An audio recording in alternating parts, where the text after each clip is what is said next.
வாகனவியல் தமிழ்.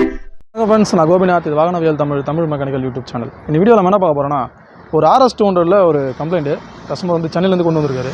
என்ன கம்ப்ளைண்ட் பார்த்தீங்கன்னா, அது வந்து இண்டிகேட் எரியலன்னு சொல்லிட்டு ஷோரூம் விட்டு வேலை பார்த்துருக்காங்க. இண்டிகேட் ரெடி பண்ணி கொடுத்துருக்காங்க. கொடுத்ததுக்கப்புறம் பார்த்தீங்கன்னா ஹெட்லைட் வந்து இந்த வண்டியில் எப்படின்னா, ஃபஸ்ட்டு நம்ம கீ ஆன் பண்ணிட்டு ஸ்டார்ட் பண்ணால் தான் ஹெட்லைட் எரியிற மாதிரி இருந்தது.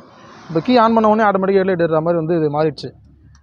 இது வந்து நம்மகிட்ட ரெடி பண்ண சொல்லி எடுத்துகிட்டு வந்திருக்காரு. ஏன்னா முன்னாடி இந்த மாதிரி இல்லை சார், இது வந்து இப்போ தான் இந்த மாதிரி இருக்குன்னு சொல்லிட்டு நம்ம ரெடி பண்ண சொல்லி எடுத்துகிட்டு வந்திருக்காரு. நம்ம இது ரெடி பண்ணியிருக்கோம். இது என்ன பிரச்சனைன்னு சொல்லிட்டு நம்ம பார்க்கலாம். இப்போ இந்த பஜாஜ் வண்டிங்கெல்லாம் பார்த்திங்கன்னா மொத்தம் ஒரு 3 மாடல் இருக்குது. சில வண்டியில் வந்து சாவி ஆன் பண்ணால் ஹெட்லைட் எரியும். சில வண்டியில் வண்டியை ஸ்டார்ட் பண்ணால் ஹெட்லைட் எரியும். சில வண்டியில் வண்டியை சாவி ஆன் பண்ணோடனே இந்த பார்க்கிங் லைட் டிஆர் லைட் எரியும். சில வண்டியில் ஸ்டார்ட் பண்ணால் தான் எரியும். அந்த மாதிரி நிறைய மாடல் இருக்குதுல்ல.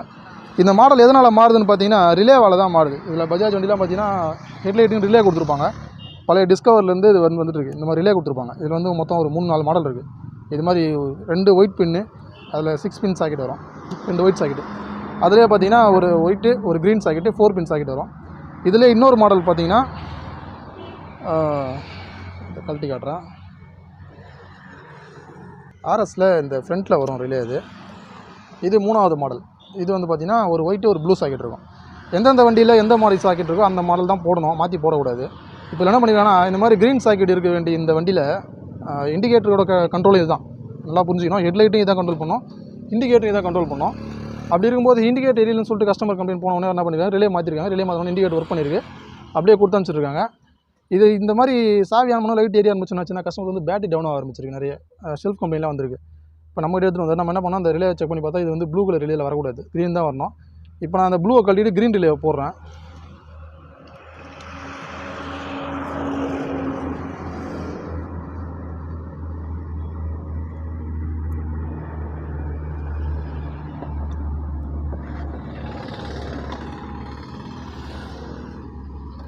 ஓகே, ப்ளூவை கழட்டிட்டு க்ரீன் ரிலே போட்டிருக்கேன். இப்போ கீ ஆனில் தான் இருக்குது, ஆனால் வந்து ஹெட்லைட் எரியாது. இப்போ நம்ம பைக்கை ஸ்டார்ட் பண்ணுறேன். ஸ்டார்ட் பண்ணதுக்கப்புறம் தான் ஹெட்லைட் எரியும். இதுதான் வந்து இந்த வண்டியோட ஒரிஜினல் ஒயரிங்கு. அந்த ரிலேவை மாற்றிட்டு இருக்காங்க.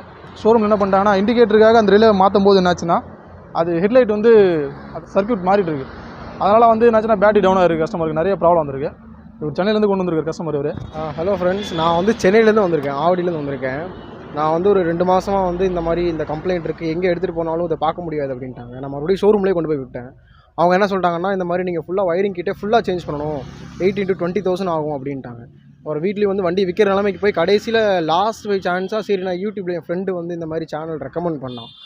சரி, எனக்குமே நம்பிக்கையில் வந்து சரி இவங்களும் அதை தான் சொல்லுவாங்க அப்படின்ட்டு வந்தேன். பட் ஆனால் இங்கே வந்ததுக்கப்புறம் கிட்டத்தட்ட 20,000 வந்து அண்ணன் மிச்சம் பண்ணி கொடுத்துருக்காரு. எனக்கு இதுக்கு என்ன கம்ப்ளைண்ட்டுன்னு ஷோரூம்லேயும் சொல்ல முடியல. இங்கே வந்ததுக்கப்புறம் ரொம்ப சாட்டிஸ்ஃபை. சீரியஸ்லி எனக்கு வந்து இந்த மாதிரி சின்ன ஒரு ரிலே தான் வந்து மாற்றி போட்டாங்க அப்படின்னு சொன்னாங்க. அதனால் நான் என்ன ஆகும்னா, நான் வண்டியை ஸ்பீடாக ஓட்டினா த்ராட்டில் ரைஸ் பண்ணால் எனக்கு வண்டி இதாகும், ஸ்டாப் ஆகும். நான் அதனால் வண்டியில் பெரிய கம்ப்ளைண்ட் வந்துருச்சு. அதனால் நிறையா செலவு பண்ணணும்னு நினச்சிட்டு இருந்தேன். பட் ஆனால் அண்ணன்கிட்ட வந்து எனக்கு அந்த ப்ராப்ளம் வந்து சால்வ் ஆகிடுச்சு. ரொம்ப தேங்க்ஸ் சொல்லிக்கிறேன் அண்ணனுக்கு. தேங்க்யூ. ஓகே ஃப்ரெண்ட்ஸ், வீடியோ பார்த்துருப்பீங்க. சென்னையிலேருந்து இப்போ நம்ம தேடி வந்திருக்காரு. இன்றைக்கி கொஞ்சம் ஒர்க்கு பிஸி தான் எப்பவும் போல், இருந்தாலும் தேடி வந்துட்டாருன்னு சொல்லிட்டு நம்ம பண்ணி கொடுத்துருக்கோம். நிறைய கஸ்டமர் வந்து நம்மகிட்ட ஃபோன் பண்ணுறீங்க, நம்மளால் வந்து சர்வீஸ் பண்ண முடியல, சரியாக ரெஸ்பான்ஸ் பண்ண முடியல, நிறைய பேர் கோரில் இருக்கீங்க. கண்டிப்பாக என்னோடய சூழ்நிலை கொஞ்சம் புரிஞ்சுக்கணும். எனக்கு முன்ன மாதிரி இப்போ என்னால் பண்ண முடியல. நம்ம தேவையில்லாமல் இல்லை, விருப்பப்பட்டு தான் போனோம்.